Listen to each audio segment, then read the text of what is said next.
Vamos então, seria ótimo, né, Angelina? Vamos então iniciando aqui o nosso trabalho, o livro Sexo e Obsessão, de Manuel Filomeno de Miranda, psicografia do Divaldo, capítulo 18, os labores prosseguem. Nós iniciamos esse capítulo no nosso último encontro e nós acompanhamos o desenrolar daquele encontro do Marquês de Sade com Rosa Keller, com Madame X, no plano espiritual, para tratar, né, do futuro desses espíritos que passariam então a ser auxiliados nessa tarefa que eles estão desenvolvendo, né? Enquanto, deixa eu só voltar aqui, enquanto a irmã Clara de Jesus, ela se responsabilizaria, a Madre Clara de Jesus, ela se responsabilizaria pela assistência a Rosa Keller, o próprio Dr. Bezerra de Menezes passaria a auxiliar o Marquês de Sade. E começaram então os planejamentos para o futuro desses espíritos desse grupo. Então a mãe do Marquês de Sade, ela reencarnaria para uma reencarnação breve, e ela teria como filho um casal de gêmeos, e esse casal seria o Marquês de Sade e a Rosa Keller, vivendo uma antipatia muito forte por parte dos dois, né? Ele a acusando-a como sendo a responsável por todo o sofrimento que ele viveu, e ela, por sua vez, o acusando por tudo aquilo de sofrimento que ele provocou. E a própria Rosa Keller já mostrou aquela resistência, né? Vou ter que reencarnar ao lado dele. E dentro dessa programação, então, eles teriam uma deficiência grave, né? Pois é. Uma deficiência grave. O Marquês de Sade trazendo ali algumas deformações, e conforme o Dr. Bezerra instrui, seria para ocultá-lo daqueles seus inimigos, né? Apesar de que a gente chegou a falar sobre isso no Livro dos Espíritos, a respeito da forma como os espíritos se identificam. Mas o fato de um espírito estar ainda com a sua consciência bastante materializada, ele não tem essa percepção mais aguçada, mais aprofundada, de reconhecer o espírito pelas suas vibrações, né, pela sua real identidade espiritual. Ele é reconhecido apenas fisicamente. Então esses espíritos acabam não reconhecendo aqueles que seriam as vítimas, né, de suas perseguições. Então, o Marquês de Sade traria deformações diversas, intelectuais, físicas, a sua face deformada, né, e a Rosa Keller também. Ela também teria deformações, mas a sua consciência estaria preservada, enquanto que a do Marquês de Sade, ele estaria ali completamente bloqueado nesse sentido. A programação dizia então que eles reencarnariam, a mãe do Marquês de Sade reencarnaria, teria esses dois filhos, em pouco tempo ela desencarnaria, e essas crianças então passariam sob a guarda, né, passariam para a guarda do Padre Mauro, a Madame X, que ele seria, né, como a gente viu aqui em todo o trabalho de orientação que ele recebeu do bispo da sua diocese, que ele seria então retirado do trabalho religioso e educacional que ele realizava em virtude das suas tendências ainda bastante destrutivas, bastante desequilibradas e viciosas, e ele passaria por um tratamento e depois seria designado para a organização de um orfanato, onde ele então teria oportunidade de cuidar de crianças que trariam essas deficiências diversas. Então, dentre essas crianças, esses dois espíritos passariam a ser cuidados por ele. Então, seria ali todo o mecanismo, toda a articulação no plano espiritual para fazer com que esses espíritos voltassem a se reencontrar em circunstâncias diferentes, para fazer com que o amor passasse então a germinar entre eles. Seria um trabalho longo, um trabalho difícil, demorado, mas um trabalho que alcançaria o seu objetivo.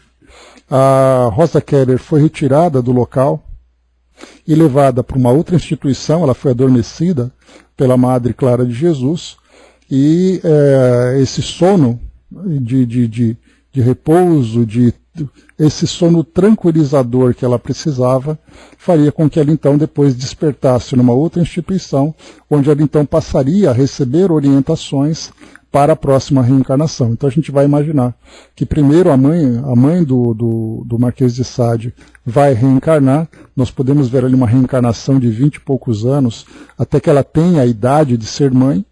E enquanto ela reencarna e se prepara para essa tarefa, esses espíritos então estariam dentro dessas instituições, não sei se seria a mesma, diferente, aqui não é mencionado para nós, e eles então passariam receberiam todas as instruções na preparação para essa nova reencarnação.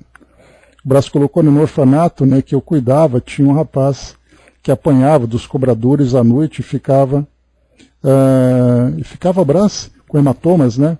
Bom, é essa parte mesmo de efeito físico que a gente tem, né? Então, isso infelizmente nós encontramos em algumas situações em que os espíritos conseguem, né, deixar essas lesões físicas, né, em algumas pessoas. Mas seguindo, um outro ponto que a gente viu aqui também, que agora é onde a partir daqui que a gente continuaria, o Marquês de Sade, então, o Dr. Bezerra comenta sobre isso, e aí então aquela parte que ficou faltando, né? E os companheiros que se encontram sob minha sujeição e vieram comigo a esse encontro que lhe sucederá. Então é aquela comitiva que veio com ele, fazendo com que formasse, né, aquele grande grupo para mostrar o seu poder, para mostrar a sua influência.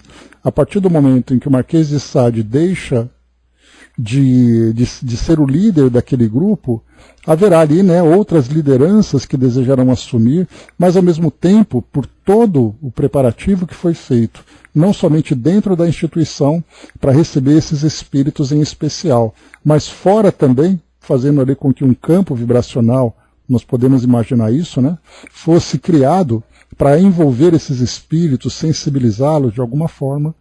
Então eles também receberiam assistência. Então aqui o Dr. Bezerra, né, que está conversando aqui com o Marquês de Sade, traz essa orientação. Bom dia, embaixador. E os companheiros que se encontram sob minha sujeição e vieram comigo a esse encontro, que lhes sucederá? Um expressivo número deles, esclareceu o benfeitor, tocado pelo momento feliz, optará pela liberdade que há nela e não tem podido fruir por motivos óbvios. Assim não se preocupe com os irmãos de agonia, que se lhe submetiam ou que o acompanhavam igualmente anestesiados pela morbidez. Ninguém se encontra esquecido nos soberanos códigos nos quais estão inscritas todas as vidas. Né? Então ali sempre que houver, e isso nós já vimos tanto com Filomeno como também com Manuel, com o André Luiz, que muitos espíritos, né, nesses grandes grupos, que mostram essa disposição para aceitar uma nova vida, uma nova oportunidade, eles são acolhidos. Então, desse grupo todo, nem todos serão acolhidos, exatamente porque haveria necessidade deles mostrarem essa predisposição e aceitarem as novas diretrizes que eles precisarão seguir. Então, será ali feito, né, aquele convite. Então, muitos os chamados, né, poucos os escolhidos, a gente lembra a partir da passagem do Evangelho, né? Então, muitos assim também. Todos estão ali, mas poucos serão escolhidos, né? Deixa eu ver aqui. Não tem nenhuma câmera aberta aqui não, Marli. Tá todo mundo fechadinho aqui, tudo certinho, tá bom? Então, vamos lá.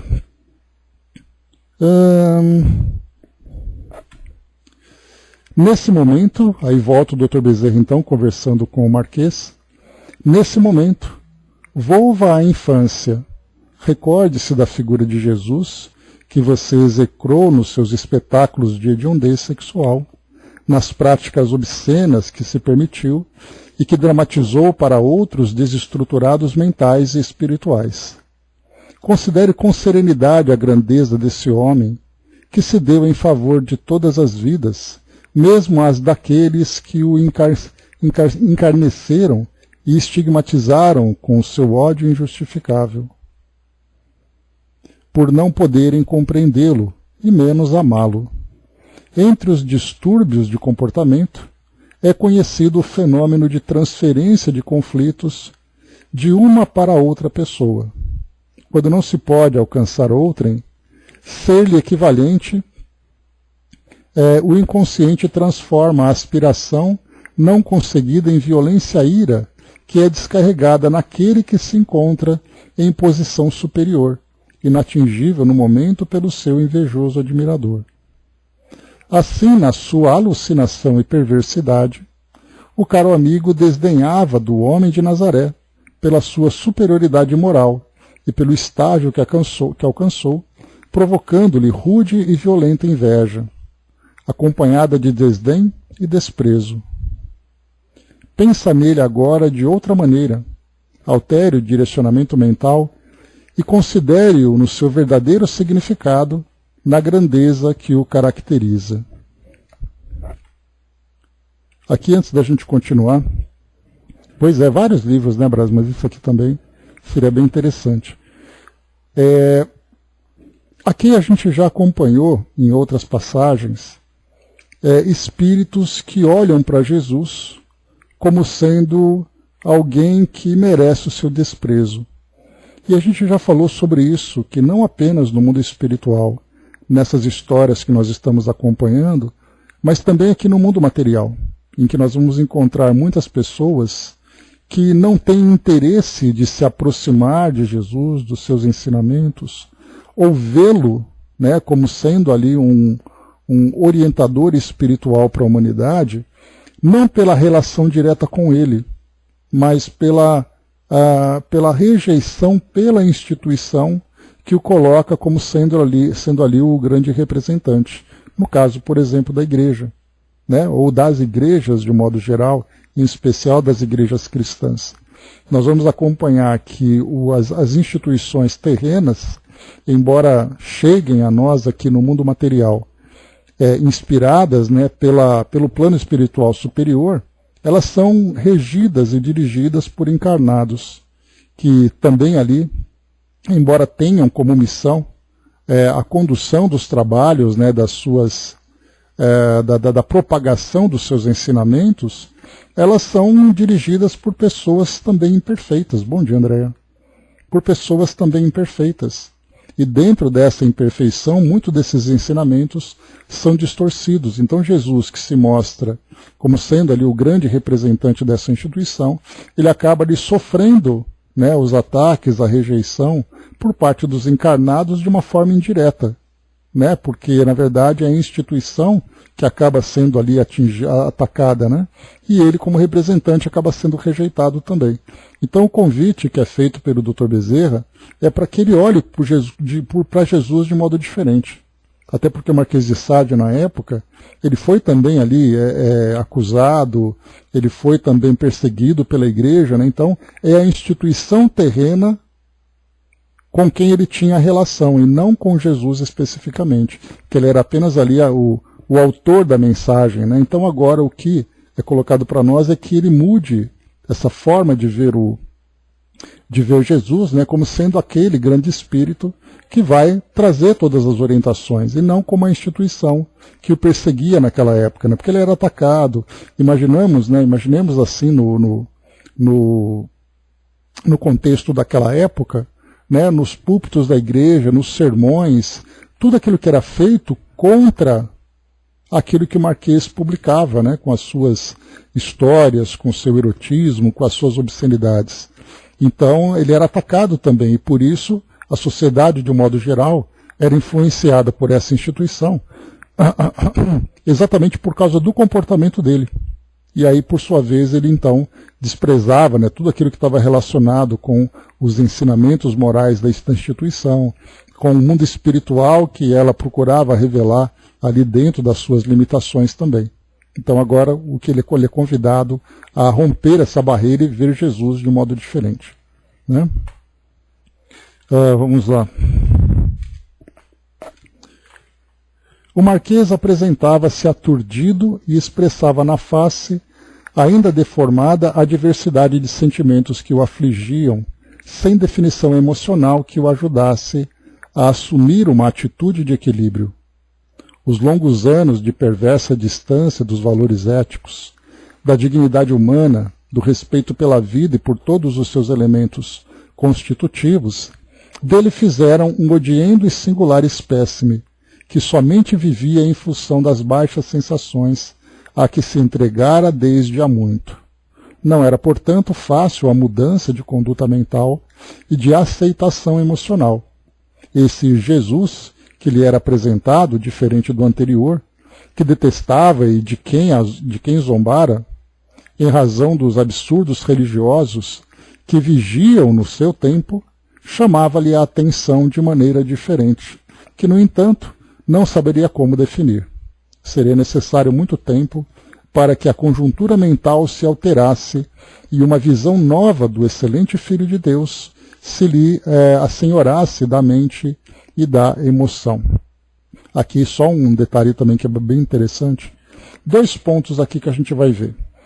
O primeiro ponto que é colocado aqui nesse trecho é o fato, os longos anos de perversa distância dos valores éticos, da dignidade humana, do respeito pela vida e todos os seus elementos constitutivos.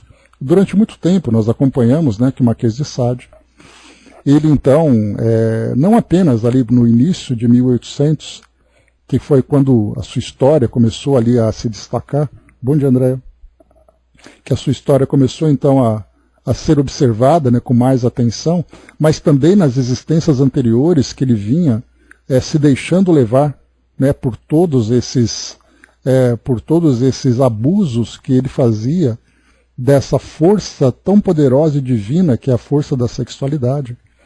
Então, ele não tinha valores éticos que o impedissem de agir desse modo tão desequilibrado contra os valores da sociedade. E ainda mais no mundo espiritual, preso dentro dessa faixa vibracional tão densa, tão inferior, ele então não tinha limites. Ele simplesmente fazia o que ele bem entendia. Agora, a partir dessa nova condição, ele passaria a ter que ser, ele seria então, a partir desse momento, regido por novos valores. E ele precisaria então de mudança de conduta. E essa mudança seria muito difícil para ele.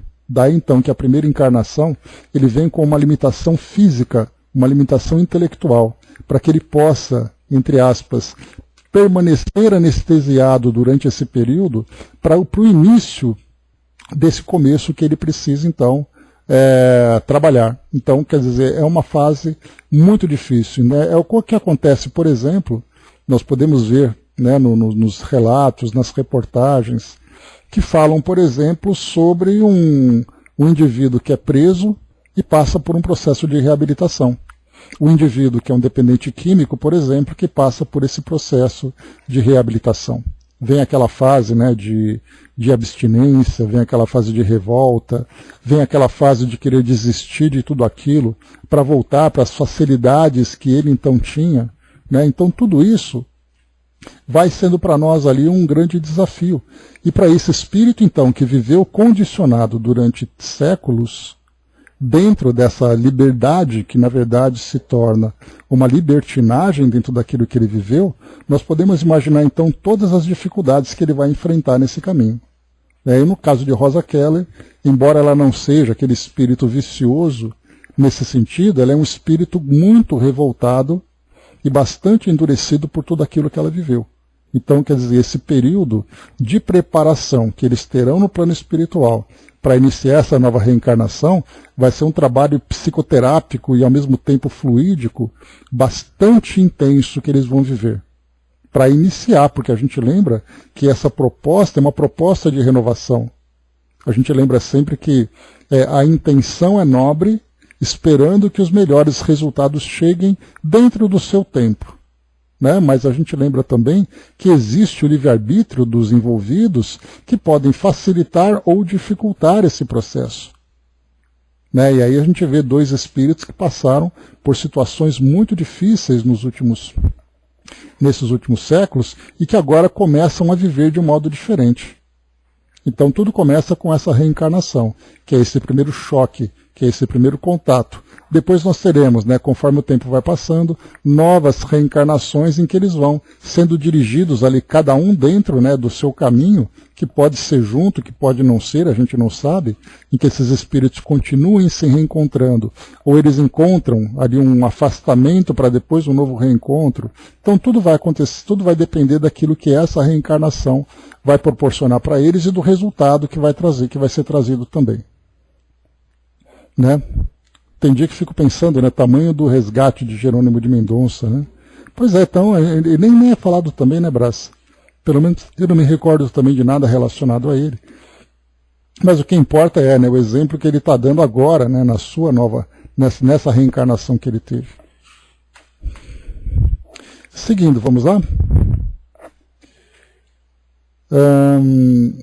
Nesse báratro de conflitos e de incertezas, sentindo-se exaurido, talvez pela primeira vez, o Marquês explicitou: gostaria de dormir, de repousar um pouco, de sair desse pandemônio de conflitos e de desordens mentais que me consomem sem me destruir. Dá para a gente ter uma pálida imagem do que ele vivencia nesse momento, né? Do abandonar tudo aquilo que ele viveu, do poder que ele tinha, do medo que o consome, dessa nova oportunidade que virá, da insegurança que ele sente, o orgulho ferido, o orgulho, na verdade, ali arrebentado, né, por causa dessa mudança que ele foi forçado, entre aspas, a aceitar. Então, quer dizer, ele realmente deve estar ali absolutamente esgotado mentalmente. Além das próprias vibrações que ele recebe, dessa comunicação telepática, né, entre ele e todo aquele grupo que ele governava, toda aquela comunidade que ele então governava, né? A gente lembra, bom dia, dona Miriam, a gente lembra, por exemplo, né, que o próprio Padre Mauro, um trava-línguas aí, o próprio Padre Mauro também vivia como encarnado sob a influência à distância dessa comunidade. Daí a dificuldade que ele teve para manter o equilíbrio e ficar se entregando a todos aqueles abusos que ele tinha ali com pedofilia e tudo mais que a gente viu. Né? Então, quer dizer, se um encarnado sofria essa influência, que era apenas ali uma vítima de tudo aquilo que era organizado nesse local, imagina o Marquês de Sade, que era o líder desse grupo. Como ele ficaria, nesse momento, recebendo todos os bombardeios mentais daqueles que eram os seus subordinados, ou então ali os seus parceiros nesse tipo de comportamento. Né? Não, e nesse caso, Brás, o que a gente está vendo aqui, de certa forma, é uma reencarnação compulsória. Né? A gente vê assim que ele está aceitando, mas aceitando com muita ressalva, assim como a própria Rosa Keller também. Então ele está sendo conduzido por forças que ele próprio não pode controlar. Então, por isso que a gente lembra, né, que as reencarnações, elas tendem, conforme a nossa sociedade terrena vai evoluindo, ela tende a se tornar mais dócil, mais participativa do programa reencarnatório, mais disposta a cumprir ali tudo aquilo que foi programado. Mas nós vamos encontrar ainda espíritos nessa fase que são conduzidos, que têm ali, é claro, a proposta de serem beneficiados, né, em continuar acompanhando a evolução do nosso mundo, mas eles estão na fase inicial de transformação. E para isso, então, nós vamos encontrar exatamente ali o trabalho desses espíritos de sofrerem uma reencarnação compulsória e depois num próximo retorno ao plano espiritual fazer o balanço e novos preparativos. Se o espírito se tornar incompatível com essas transformações, e aí então ele passará a reencarnar naqueles mundos compatíveis com a sua condição, como a gente já tem acompanhado. Né? Vamos lá. Dr. Bezerra de Menezes, tomado de grande compaixão, respondeu-lhe com suavidade: dormirá sim, porque o Pai ama todos os seus filhos, não desamparando a nenhum, especialmente quando estava perdido e agora retorna a casa. Silencie a mente e evite pensar em qualquer coisa. Durma e esqueça tudo, por momentos a fim de despertar em outra situação e circunstância para enfrentar a madrugada de luz que o cegará pouco a pouco, de forma a poder contemplar o sol da nova era do futuro que se desenha desde agora. Distendendo as mãos abençoadas pelo trabalho intérmino de amor, aplicou vigorosas energias nos chakras coronário e cerebral, proporcionando ao paciente infeliz o sono restaurador. Em alguns segundos transcorridos, e ele dormia com alguma alteração, agitando-se de quando em quando em razão das imagens mentais arquivadas, ora sob psicoterapia refazente. Né? Então a gente lembra ali que apesar... Tá certo então, Marli. Daimon, bom dia. A gente vai lembrar aqui também que no caso aqui do Marquês de Sade, embora ele seja induzido a esse estado de sono, a gente lembra que a mente dele de alguma forma continua ativa.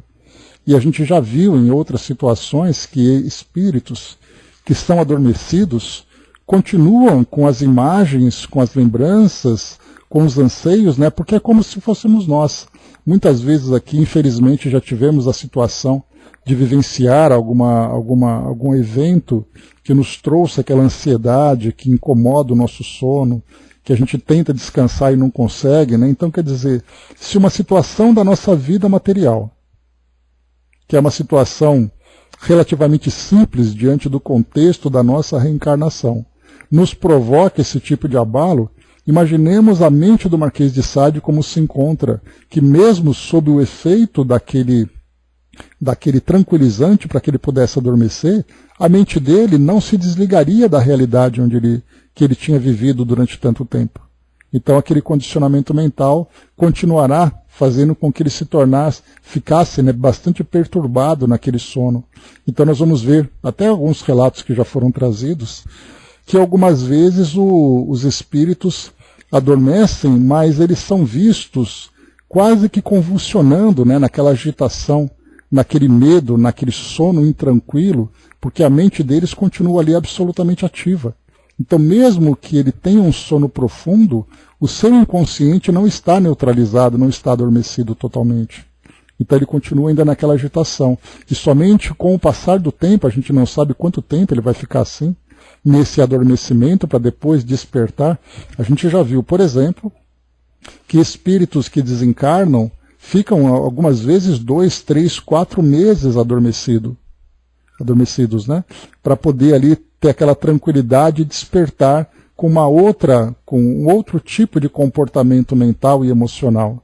E aqui não é diferente, a gente não sabe quanto tempo. Será que ele vai ficar durante alguns dias, durante algumas semanas, durante alguns meses, até que gradualmente ele vá se tranquilizando, para que ele possa despertar apenas quando ele já apresentar uma condição de ver essa nova realidade com mais tranquilidade? Porque se ele dorme durante pouco tempo, né, ele fica ali adormecido durante pouco tempo, depois ele desperta e aquela lembrança toda volta com aquela avalanche, aquele tornado de emoções desencontradas, isso seria bastante problemático para poder fazer com que ele, então, cumprisse aquilo que foi programado. Então o plano espiritual vai utilizando desse recurso. Então não é apenas dormir por dormir. É aquele sono reparador que a gente vai lembrar sempre, né, que gradualmente, por exemplo, espíritos que são terapeutas, né, ficam constantemente aplicando aquelas novas vibrações para que essas energias que são ali impregnadas com essas vibrações mais elevadas, vibrações amorosas, mais tranquilizadoras, vão sendo ali transfundidas para esse espírito. E através dessa transfusão ele vai gradualmente modificando. É aquela passagem que nós já comentamos, lá do livro Jesus no Lar, né, que tem uma passagem que Neio Lúcio conta, né, que nós somos, fazendo ali uma comparação, aquele grande tacho de água suja. E gradualmente essa água, né, vão depositando nesse tacho de água suja uma água limpa. E aí então aquela água suja vai transbordando, e a característica dela vai se modificando até o momento em que ela começa a ficar mais limpa. Então a água suja por si só continua suja, mas quando ela passa a ser misturada com água mais limpa, a tendência dela, pelo transbordamento da sujeira que vai sendo levada, é fazer com que ela vá se clareando. Então a nossa mente também é assim. Então ele fica não apenas adormecido, mas ele fica submetido também a um tratamento contínuo desse fluido, desse trabalho de magnetismo, essa fluidoterapia, para fazer com que ele também vá se transformando. Né? Então por isso a gente vê que não é dormir por dormir, mas é um início de um processo terapêutico que é feito pelos espíritos especialistas nesse tipo de trabalho para ajudá-lo quando no seu despertamento ele começar então a ver uma nova realidade com uma outra disposição. Porque ele precisa inicialmente ter o vínculo quebrado entre ele e o passado que ele tinha, para que ele possa ter a liberdade de raciocinar de um modo diferente a partir daquele momento. E somente essa troca auxiliada pode ser ali para ele a saída, o recurso que ele precisa. Avançando.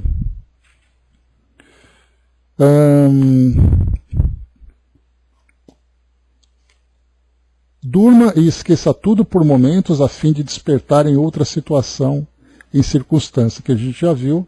Tomou o passe então ali nos chakras coronário e cerebral, e alguns segundos transcorridos e ele dormia com alguma alteração, agitando-se de quando em razão das imagens mentais arquivadas, ora sob psicoterapia refazente.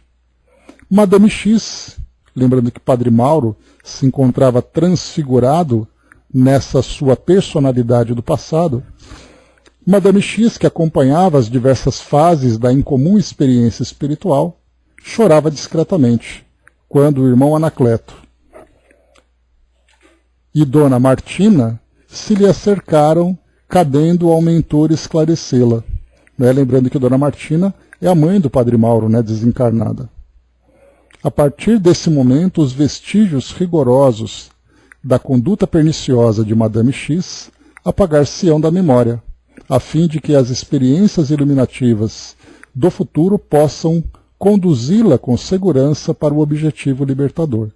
Então aqui, essas lembranças passariam a ser apagadas para que o Padre Mauro voltasse a assumir a sua realidade atual.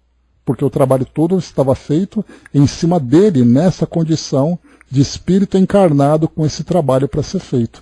Então a personalidade antiga anterior foi reavivada para que pudesse reencontrar com o seu passado, com a sua história, com aquelas personagens, e agora então ele começa a ser preparado para voltar ao seu presente e assumir então essa nova realidade. Por consequência, serão tomadas providências para acalmar a sua mente, diminuindo a intensidade do vício longamente cultivado, de forma que nos cometimentos do futuro, a piedade e a ternura, a misericórdia ante os sofrimentos infantis, ajudem-no na depuração moral a que se deverá entregar, superando o homem velho e dando vigor ao homem novo que agora nasce, sob a inspiração de Jesus. Vemos aqui o trabalho terapêutico que é feito para acalmar esses centros energéticos e também emocionais e mentais que alimentavam, que eram responsáveis pelo cultivo desses vícios que ele então permanecia vinculado, que era o caso da sexualidade desvirtuada, da pedofilia. Então agora, tendo esses núcleos anestesiados, neutralizados, ainda que temporariamente, já que isso não é uma cirurgia em que você arranca um tumor, ali é um trabalho moral que precisa ser feito, então ele é auxiliado nesse anestesiamento dessa região ou dessas forças, para que ele possa dominar-se mentalmente e começar a iniciar o processo de reeducação, que na verdade é um processo de autoeducação. Compreensivelmente, continua aqui então o irmão Anacleto, após todos os choques morais vivenciados durante esta semana, o seu organismo se ressentirá e um abatimento profundo assinalado por vários distúrbios psicológicos tomará conta das suas energias, ameaçando-lhe seriamente a saúde. Nada obstante, estamos tomando providências, a fim de que possa superar o desgaste e os transtornos psicológicos que advirão em clínica especializada que o senhor bispo está providenciando, após o que, transferido de cidade para uma região carente e menos populosa, você recomece a existência e se transforme em benfeitor da comunidade. Os seus exemplos constituirão uma bênção para os pobres e desafortunados, que verão, no seu testemunho de jovem, voltado para o bem, uma emulação para a vivência da caridade e do amor, seguindo Jesus na sua condição de modelo e guia da humanidade. Olha que interessante a conexão que vem sendo feita. Quando nós estudamos no estudo passado a história, né, da mãe do Marquês de Sade, ela vai reencarnar tendo como filhos, né, o casal Marquês de Sade e Rosa Keller, que reencarnarão como gêmeos, trazendo ali graves deficiências que fazem parte desse processo de transformação que eles estão vivenciando. Ela vai reencarnar numa cidade pequena, fora dos grandes centros urbanos, e ela vai ter então essa reencarnação breve. Os filhos ficarão órfãos e serão acolhidos por um orfanato. E aí então o Padre Mauro vai ser transferido para uma cidade pequena, onde ele vai se tornar responsável por esse orfanato. Então a gente vê assim que como as coisas vão se conectando, né, no plano espiritual para o cumprimento desse projeto que foi elaborado. E seguindo, Dona Martina abraçou o filho, que lentamente retornou à forma espiritual de Mauro, sem poder dominar as lágrimas, e ele pôs-se a justificar. Não agia mal por livre opção, porém dominado por força quase demoníaca, que me induzia às práticas infelizes que me atormentavam mais do que me facultavam prazer. Sempre procurava da vivência, sempre retornava da vivência da aberração, amargurado e arrependido. Vencido nas minhas forças, como se exaurido por algo que me absorvia todas as energias. Como será agora a minha conduta? Terei forças para prosseguir? E esse demônio que me suga e devora voltará a vencer-me? A gentil senhora desencarnada, sem ocultar a alegria ante a renovação do filho, abraçou-o ternamente como o fez durante sua infância, e esclareceu-o serena. Não temas, filho do coração.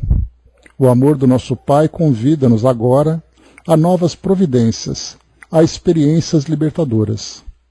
O passado é bênção que nos impulsiona para o futuro, desde que saibamos aproveitar as suas lições e interpretar o aprendizado que dele fruímos, estabelecendo metas que nos cumpre alcançar. O Pai dirigente traçou roteiros para nós, meu filho, que, seguidos, nos ensejarão a plenitude. Quando recuperado, iremos buscar teu Pai, que levaremos para o lar que erguerás em favor das criancinhas esquecidas do mundo e lembradas por Deus, a fim de que também ele seja beneficiado. Lembrando que o pai, ele havia abusado do filho, né? Só para lembrarmos mais uma vez. O pai de Padre Mauro era aquele espírito que, junto a Madame X, viveu naquela época, e também na época do Marquês. Ele era um homem que tinha ali a sua família, tinha o filho. Esse filho dele foi sequestrado, foi raptado, e levado para o palácio da Madame X para servir, de objeto de abuso dos clientes dela. Esse homem ficou muito revoltado e essa revolta dele, esse desejo de vingança, fez ele se vincular a Madame X mentalmente. E ambos reencarnaram juntos, a Madame X como Padre Mauro e esse homem como pai do Padre Mauro. E durante a infância esse pai abusou do filho. E a gente vai lembrar sempre, que aí entra um detalhe importante. Esse pai, ele não veio com a programação de praticar esse mal, mas ele veio com a programação de se reconciliar com o Padre Mauro, mas diante das circunstâncias e da própria vibração que Padre Mauro atraía, esse mal acabou acontecendo. fazendo com que os dois sofressem essa lesão. Esse espírito, então, o pai de Padre Mauro, acabou desencarnando e agora, né, a senhora Martina, então, trabalhava com o filho encarnado e com o ex-marido, então, o pai de Mauro, desencarnado. Ainda um espírito bastante revoltado, bastante desequilibrado, que inclusive tinha se tornado, né, um dos influenciadores e obsessores. Vamos lá. Nesse programa de redenção, receberás também Jean-Michel, aquele primeiro obsessor, a quem deves altas somas de amor e de compreensão, incapaz nesse momento de entender o labor em curso. Olha só, o espírito que era obsessor, que era na verdade aquela criança que foi abusada, vai ser também trabalhada nesse planejamento de resgate coletivo, mas esse é um dos casos, Brás, que a gente lembrou, que esse espírito ele não tem condições de participar desse planejamento.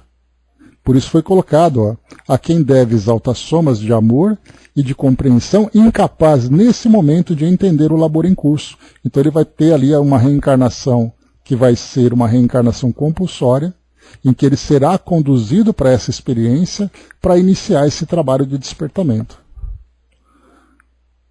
Como somos viajantes do tempo, o que se encontra estabelecido irá sucedendo sem pressa nem tumulto, e cada qual que se encontra em curso no processo irá chegando até que os delineamentos de hoje se tornem realidade futura.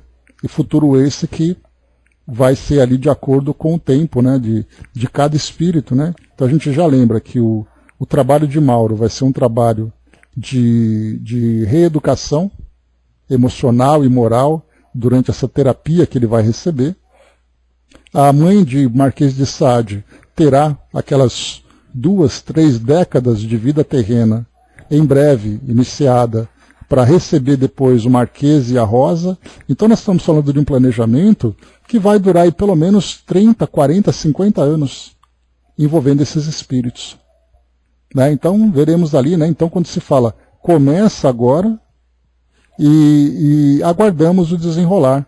Todos esses espíritos, ali pelo menos ali o Marquês e a Rosa Keller, pela limitação que eles vão apresentar, eles serão conduzidos durante esse período. Então, não há muita coisa que eles possam fazer no sentido de interferir nesse processo, assim como o próprio Jean-Michel também. Né? Então, eles serão conduzidos durante esse tempo. Então, será uma reencarnação de talvez ali 50 anos, mais ou menos, para que tudo vá se delineando, tudo vá se ajustando para que esses espíritos cumpram essa primeira etapa desse processo que agora se inicia. No mais, diz aqui ela, entrega-te a Jesus, nele confia e espera, sofrendo com paciência e renovando-te sem cessar. Jamais nos separaremos durante esse cometimento de libertação de todos nós, os comprometidos com a vida. Agora, filho, dorme e sonha com o dia radioso que logo mais amanhecerá. A vitória pertence a todo aquele que porfia, e não para coletar glórias enquanto não termina a luta. Ergue-te, portanto, acima das vicissitudes, enfrenta os trâmites necessários ao reajuste, e canta comigo a glória do Senhor, que nos ama e labora conosco. André colocou, né? Fico pensando que esses são 3 ou 4, né? Imagina os milhões que precisam reencarnar. A gente pode imaginar, por exemplo, André, não é difícil a gente criar essa imagem. Pensar, por exemplo, nós tivemos, há coisa de 80 anos mais ou menos, a Segunda Guerra Mundial. E imaginemos ali todos aqueles espíritos comandantes nazistas que elaboraram todo aquele plano de destruição, de morte que aconteceu durante aquele período. E esses espíritos desencarnaram ali, muitos deles quase que no mesmo tempo, em virtude de consequências da guerra, pela própria idade e tudo mais. E aí então imaginemos o plano espiritual acolhendo toda essa gente, preparando para uma nova reencarnação, assim como todos aqueles espíritos, né, nós lembramos que durante esse período de guerra de aproximadamente 4 anos, A guerra durou mais ou menos 6 anos, né? Mas durante ali uns 4 anos, pelo menos, aquela quantidade de judeus que foram executados, né, naqueles campos de concentração e em outras situações que também desencarnaram, que somam ali, segundo o que os registros trazem para nós, os registros históricos, 6 milhões de judeus. Imaginemos esse grupo todo. A gente teve ali uma pequena imagem, ali talvez uma menção, no filme Nosso Lar, né, que mostrava aqueles grupos que eram acolhidos na colônia, que iam chegando como vítimas da guerra, né, já que o Nosso Lar ele aconteceu durante aquele período de guerra. Então aquelas pequenas caravanas que iam chegando de desencarnados, em condições ali que eles iam caminhando, entre aspas, né, como mostrava o filme, só para trazer ali uma ideia, mas ele já vinha em boas condições. Imagina como foram aqueles que desencarnaram, né, em condições dolorosas. Né? Brasil, África, são muitos países que são mencionados. Né? Muitos deles reencarnaram em países com muitas dificuldades sociais na África, oferecendo àqueles espíritos a oportunidade de uma renovação de vários aspectos diferentes, mas não temos certeza de nada disso. Né? Então, o Brasil foi um desses países recebendo esses espíritos, mas a gente lembra que em vários outros pelo mundo afora, né? Lembrando que a guerra aconteceu na Europa, a guerra aconteceu na Ásia, no Extremo Oriente, né? Então, grupos e mais grupos ali que foram desencarnando, né? A quantidade, por exemplo, de espíritos suicidas no final da guerra lá no Japão, os conhecidos kamikazes, né? Imagina todo o trabalho que o plano espiritual teve durante aquele período. Como vem acontecendo agora, né? Nesses conflitos que nós temos acompanhado. Né? Parece que desencarnar é mais fácil, né? Pois é. Agora, reencarnar, ali vem todo o trabalho de novo, né? Vamos lá, para finalizarmos. Quando a entidade generosa terminou, tinha lágrimas que perolavam, transparentes, descendo pelas faces. Nós outros, igualmente comovidos, acompanhávamos a cena de amor maternal, embevecidos e sensibilizados. 2 mães e diversos destinos ali estiveram presentes, construindo o futuro dos filhos treslocados e arrependidos que anelavam por nova oportunidade de crescimento na direção de Deus e da vida. Pude então refletir que, enquanto houver mães no mundo, o amor do nosso Pai estará refletido nos seus atos de extrema abnegação e renúncia. Víramos uma delas renunciar ao esplendor das regiões felizes para descer ao vale de amargura, a fim de oferecer braços protetores ao filho revel, sem pensar na própria felicidade, de que já desfruta, enquanto a outra assumia o compromisso de permanecer no vale sombrio ao lado do filho dependente, renunciando ao monte de sublimação. Para elas, a felicidade era a liberação dos seus anjos crucificados na agonia, proporcionada pela loucura da própria insensatez. Enquanto não os conduzisse à glória solar, não se permitiriam a ascensão planificadora. Né? Então, aqui a gente tem um